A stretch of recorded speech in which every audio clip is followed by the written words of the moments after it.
ये खबर KR मंगलम university द्वारा प्रस्तुत की गई है।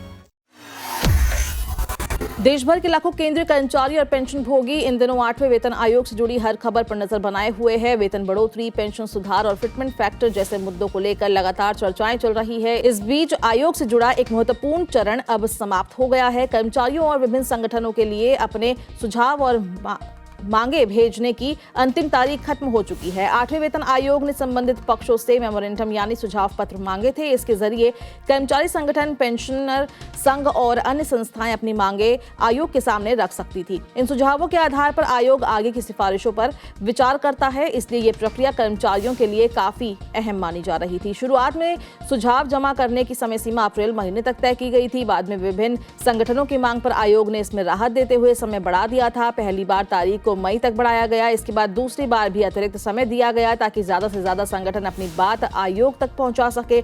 हालांकि दूसरी बार समय बढ़ाने के बाद आयोग ने स्पष्ट संकेत दे दिए थे कि अब आगे कोई अतिरिक्त अवसर नहीं दिया जाएगा। इसी कारण 15 जून को अंतिम तारीख मानते हुए प्रक्रिया बंद कर दी गई। अब नए सुझाव या मेमोरेंडम स्वीकार नहीं किए जाएंगे। आयोग ने पहले ही अपने आधिकारिक पत्र में कहा था कि निर्धारित अवधि के बाद किसी भी प्रकार की नई प्रस्तुति पर विचार नहीं होगा। ऐसे में जो कर्मचारी या संगठन अभी तक सुझाव भेजने की तैयारी कर रहे थे, उनके लिए अब मौका समाप्त हो चुका है। अब आयोग का पूरा ध्यान प्राप्त हुए सुझावों के अध्ययन और विश्लेषण पर रहेगा। विभिन्न कर्मचारी संगठनों से बड़ी संख्या में मांगे और प्रस्ताव आयोग तक पहुंचे हैं। इनमें वेतन ढांचे से लेकर पेंशन व्यवस्था तक कई महत्वपूर्ण मुद्दे शामिल बताए जा रहे हैं। कर्मचारी संगठनों के सबसे बड़ी मांगों में फिटमेंट फैक्टर प्रमुख माना जा रहा है। कई संगठन चाहते हैं कि नए वेतन ढांचे में कर्मचारियों को अधिक लाभ मिले। उनका कहना है कि बढ़ती महंगाई और जीवन यापन की लागत को देखते हुए मौजूदा व्यवस्था में बड़े बदलाव की जरूरत है। कुछ संगठनों ने 3.83 फिटमेंट फैक्टर लागू करने की मांग रखी है। उनका मानना है कि इससे कर्मचारियों की बेसिक सैलरी में उल्लेखनीय बढ़ोतरी संभव हो सकेगी। हालांकि अंतिम फैसला आयोग की सिफारिशों और सरकार की मंजूरी पर निर्भर करेगा।